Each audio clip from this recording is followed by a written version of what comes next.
objeto, la filosofía oriental, etc. Me pregunto, ¿cuál es, en el caso de, no sé, de la perspectiva que cada uno de ustedes ha presentado, ¿no?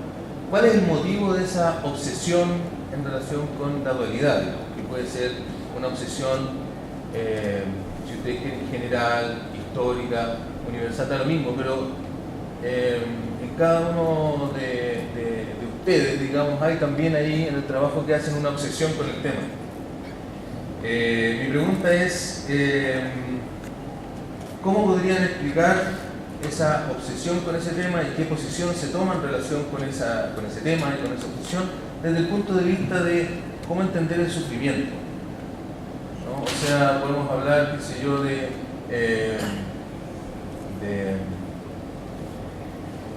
no sé, pues en vez de subjetividad versus objetividad, ¿no es cierto?, podemos generar un planteamiento acerca de la aporía o un planteamiento acerca de la situación que intentarían de alguna manera salvarse de esa dualidad, pero ¿qué dicen esas posiciones, esas posibilidades, digamos, respecto al sufrimiento?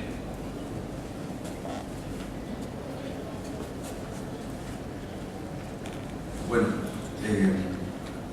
volvió la primera pregunta, ¿no? Son tres preguntas, sí.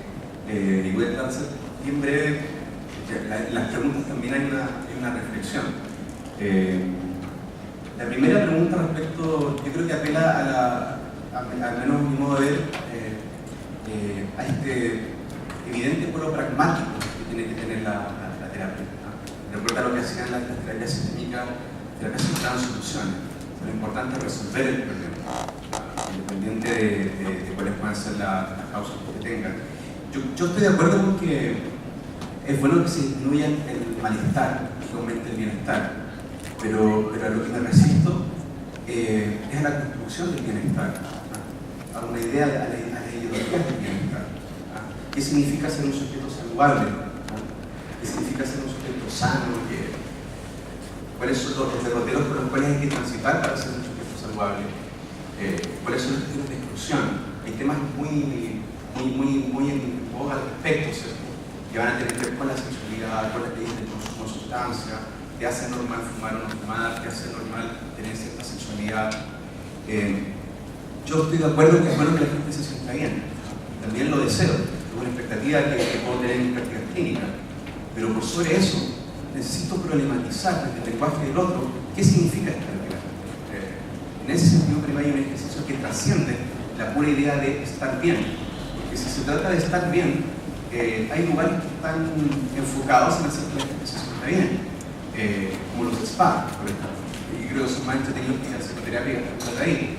Pero yo creo que la psicoterapia, al menos como yo la veo, tiene que ser un ejercicio que trate de problematizar esa noción del bienestar, porque la vida no es estrictamente para mí puro estar bien, ¿no? Implica voy a tomar una noción que puso Andrés, implica una aporía constante, ¿no?, entre estar bien y no estar tan bien. El ejemplo que yo daba del sufrimiento, que puede tener una madre y una pérdida, la idea no es precisamente estar solamente bien. El camino de los psicotrópicos permiten estar bien rápidamente, sino la relación que establezco con la idea de qué significa. Es esa distinción en la que yo quisiera entrar y que no voy a profundizar ahora. Foucault hace una distinción útil para eso igual entre prácticas de libertad y prácticas de liberación. En una conferencia que hace por ahí en Japón alguna vez, él decía, bueno, uno encuentra la liberación como aquel momento de dislocar aquello que te somete. Imagínense una persona bailando desnuda en la playa, en un momento de éxtasis, no de consumo, no de éxtasis, de distanciarse, si quieren pónganle esto también. O una marcha, ¿cierto?, una marcha por la libertad de la sexualidad, lo digo con todo respeto. Eso puede ser una práctica de liberación. Al inicio de la Revolución Francesa también es una práctica de liberación, pero eso no te asegura una práctica de libertad. La intención que él hace es que la liberación puede llevar a vivir una vida de libertad, pero no la hace libre. Puedes volver a la semana y volver a someterte a tu oficina, a tu currículo, a ese espacio de coerción, de constricción de la propia vida. Entonces creo que la reflexión no se agota con el bienestar, sino que con la reflexión constante de el estar bien como una práctica así cotidiana. ¿Quieres agregar algo? Es que lo que no comprendo es la idea de libertad, es como, ¿a qué te refieres? Bueno, lo diría de otra manera. Cuando digo libertad no hablo de un estado, de un lugar, no es como el lugar de la libertad, sino que diría como la contemplación constante de las diferencias posibles respecto de las prácticas cotidianas que yo tengo. Para mí ser libre no significa estar en un espacio donde las cosas son posibles solamente, sino mantener un diálogo constante con la diferencia respecto de lo que estoy diciendo. Si yo quiero dar esta conferencia y de qué quiero hablar, si tú quieres hacer una pregunta, de qué quieres hablar, a lo que me refiero es parecer la inclusión constante de aquello que no te obliga a mantener la misma posición que tienes.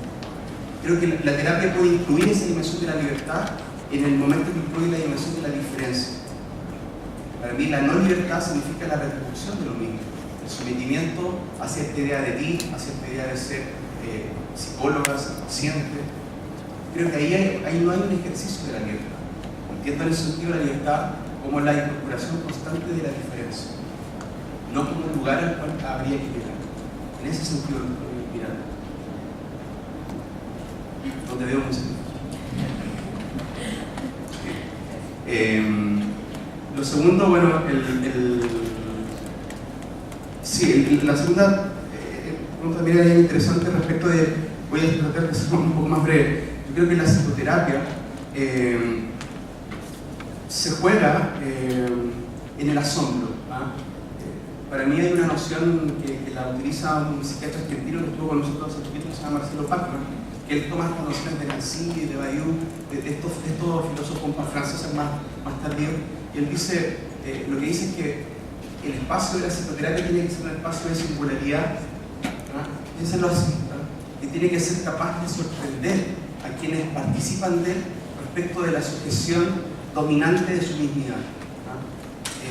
La intervención que es capaz de generar una diferencia no es la intervención que reitera lo mismo, sino que aquella intervención que es capaz de dislocar cierta forma de comprensión dominante. Él lo llama el juego o la tensión entre la micropolítica del espacio terapéutico, la micropolítica del terapeuta, ¿cierto? Y la poética como la posibilidad de diferencia, se conecta con lo anterior. Por lo tanto, yo comparto contigo que el eje de la psicoterapia es el asombro, es la sorpresa. No es decir, dar una hipótesis que sea muy correcta, porque puede tener una tremenda explicación. Esa explicación no es capaz de seducir al otro, ¿no? De movilizar su ser respecto de lo que se está poniendo. Esa excelente intervención puede tener ningún impacto. Creo que la terapia se juega en ese momento, en el acontecimiento, un poco como lo señalaba también Vicente. Y lo último, respecto de la obsesión de la dualidad, no sé si es una obsesión por la dualidad, pero sí un reconocimiento de la dualidad como ese elemento constitutivo de las prácticas clínicas en general. Y yo creo, y junto con algunas personas con las que trabajo, como Carolina, que está ahí, ¿cierto?, que presentamos en un congreso de estos temas, pensamos que precisamente el movimiento de la dualidad, el movimiento de la aporía, es un movimiento interesante en el pensamiento clínico actual. ¿Qué significa eso? No asumir la contradicción, ¿cierto?, mente-cuerpo, ella o ella, digamos blanco-negro, ¿cierto?, como decisiones que tienen que optar por un camino, ¿no? Sino que como tensiones que son constitutivas de un pensamiento que es paradojal. Lo pongo un ejemplo muy sencillo: cuando un paciente me dice, no sé si seguir con esta chica o terminar con esta chica, ¿no? La decisión no tiene que estar puesta en escucha tu corazón, ¿cierto?, y opta por alguna, sino que asumir que los seres humanos, ¿cierto?, vivimos ese tipo de contradicciones y que el diálogo implica pensar cada una de esas enunciaciones a qué tipo de campo de interlocución está respondiendo, ¿no? Cuando yo respondo al deseo o respondo a la seguridad, ¿no? Entonces, si una chica me da seguridad y la otra me da deseo, es interesante hablar de la interlocución entre deseo y seguridad, ¿no? O sea, desde la contradicción, desde la dualidad, de esa dualidad surge un diálogo que puede resultar muy productivo para el espacio terapéutico, mucho más productivo que, creo yo, que la decisión que trata de borrar rápidamente la paradoja. Eso sería sería mi comentario al respecto.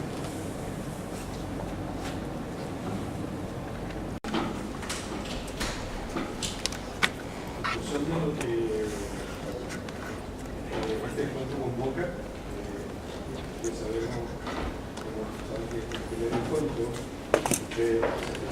el primer encuentro entre psicología y filosofía, quiero recordar progreso.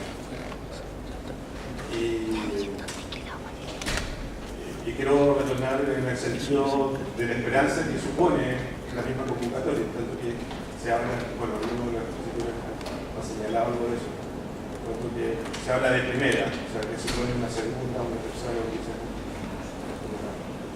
cuanto más hay, no ocurre aquí más bien un desencuentro, que también es posible. Y mi pregunta apunta a eso. ¿Cómo vislumbran ustedes desde sus prácticas clínicas la posibilidad de un encuentro efectivo entre psicología y filosofía, más allá de la teoría? Y quisiera que se le diera bastante peso a esto de la teoría, en el sentido que abrir un poco los ojos en cuanto a lo que esto implica y hasta dónde puede llegar y en lo que podemos estar. No sé si ambos por algún tipo de alguna respuesta personal.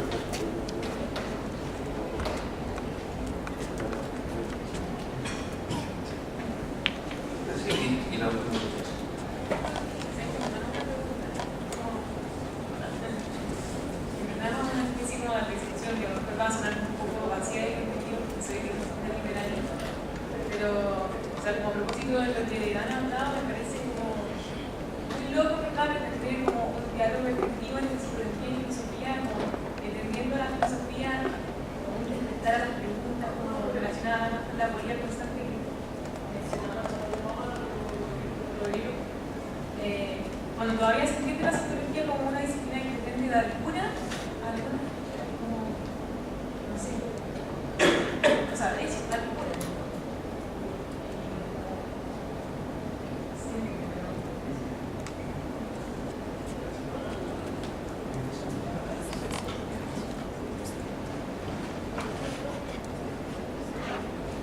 Tratar de retomar la prueba en una. Yo hablo desde ser terapeuta y mi concepto de el primer año es que se olviden de esto de psicología, sociología, filosofía, literatura. Esas distinciones son básicas, no sirven de nada. No, sirven con temas de distribuirnos la pega, que ya estamos acá, entonces a fin de cuentas que este sociólogo, y el sociólogo experto en tal tema, y en tal tema, y entonces en mi terreno, yo soy un experto en esto, y me lo toca, y aquí invento una familia con esto. Muchas intereses de ese tipo que están a la base de estas distinciones disciplinarias. Cualquier persona que tenga que pensar algún tema, creo que se tiene que olvidar de eso. Para mí el tema del terapeuta es muy importante porque el terapeuta uno tiene que ser de uno alguien que esté a la altura para escuchar a esa persona que a los 50, 60 años por la viñeta está experimentando un quiebre de la vida con respecto a que es un camino en el cual si uno se identifica como que yo soy psicólogo, yo soy es ridículo.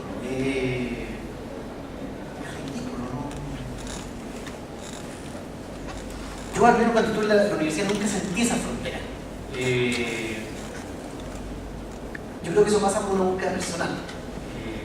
Y que siempre uno va a estar teniendo inconveniente porque, como decía Rodrigo, uno ve visitas desde filosofía, desde psicología, pero que si uno está viendo algo, inclusive que hay algo valioso,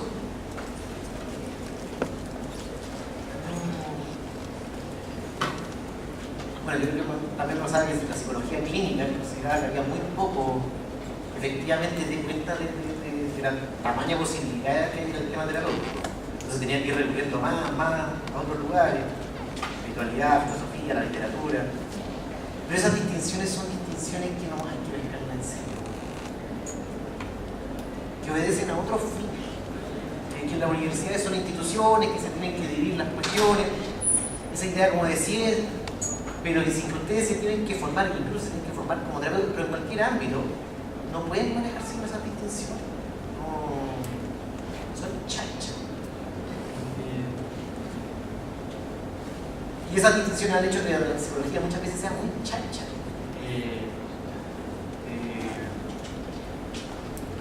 Y uno se encuentra con poca gente más sabia, no sé.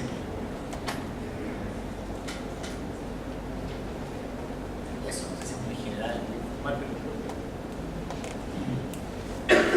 respecto de la segunda y primera, yo creo que no es un problema que la psicología busque la cura. Tampoco era un problema para mí que en la década de los 60 la psicología pensara que la homosexualidad era una enfermedad. No es problema, no es pecado de la psicología pensar lo que quiera pensar. La psicología ha participado no solamente de decisiones incorrectas, sino de algunas bastante perversas también. El psicólogo ha participado en situaciones de tortura. Uno no podría pensar que hubiera encontrado una virtud sistemática en la psicología. El deseo de la psicología es aquel que tiene que entrar en diálogo. Por lo tanto, uno dice, bueno, la psicología, ¿cómo va a encontrarse con la filosofía si la psicología tiene metida esta cosa de la cura? Bueno, algún deseo tiene que tener la psicología. Así como la arquitectura puede tener el deseo del castillo como la frontera que separa el feudo, ¿cierto? Bueno, pero la reflexión respecto de eso es lo que permite la deconstrucción de ese castillo. La reflexión respecto que puede establecer un psicólogo, una persona que ha problematizado estos temas, que puede ser un referente, un espejo, ¿no? Sobre el cual proyectarse en esa discusión, en ese coloquio como espacio como este u otro parecido, es aquel que permite que la psicología pueda reflexionar respecto de su práctica y dimensionar el impacto. Se apagó, pero se quedó el tiempo. No, solo cierro diciendo que la posibilidad de dimensionar el impacto, la virtud, lo ético o no de su acción, implica necesariamente una conversación que excede los límites del edificio de la psicología. Por eso yo señalaba lo que señalaba con Kant, de la necesidad de este diálogo entre las distintas facultades. Y eso no es un diálogo de fundamento, no es diálogo de un profesor invitado, es un diálogo de un coloquio constante. Y ahí retomando lo que dice el compañero, ese diálogo tiene canales que son posibles, los canales de la investigación, los canales de la extensión, lo que señala el profesor de la Mas, la relación que puede tener con la ética aplicada dentro de los proyectos de investigación o dentro de las actividades académicas en general. Nosotros creemos, cuando digo nosotros me refiero a la gente con la que yo también trabajo, creo que interpreto el espíritu de esta actividad, creemos que es posible que esto no se convierta solamente en un encuentro anual, como en un hito, ¿cierto? Que dé la tranquilidad de que estamos dialogando, sino que se constituya como una práctica que inocule ciertos tipos de actividades, no solamente encuentros, sino que también desde la diferencia, la posibilidad de generación de proyectos, de actividades, de tener profesores que están en ambas facultades trabajando. Creo que eso es posible, no en un plano estrictamente teórico, exclusivo, sino que también en un terreno de la praxis misma. Hay experiencias al respecto, hay experiencias de filósofos trabajando con psicólogos detrás de un espejo, o en una población en particular, en una comunidad. Hay reflexiones que uno va levantando con gente que sabe de biopolítica y que te permite entender cómo una actividad comunitaria de teatro espontáneo, por ejemplo, es un ejercicio biopolítico interesante. Pero eso lo sabemos cuando podemos dialogar con estos espacios que nos permiten ese encuentro. Creo que en eso estamos un poco retrasados, pero en ese sentido es cierto que esta actividad trata de inaugurar o de recuperar eso que antes no estaba tan cerca en ese espacio más encontrado de la universidad. Gracias, Rodrigo.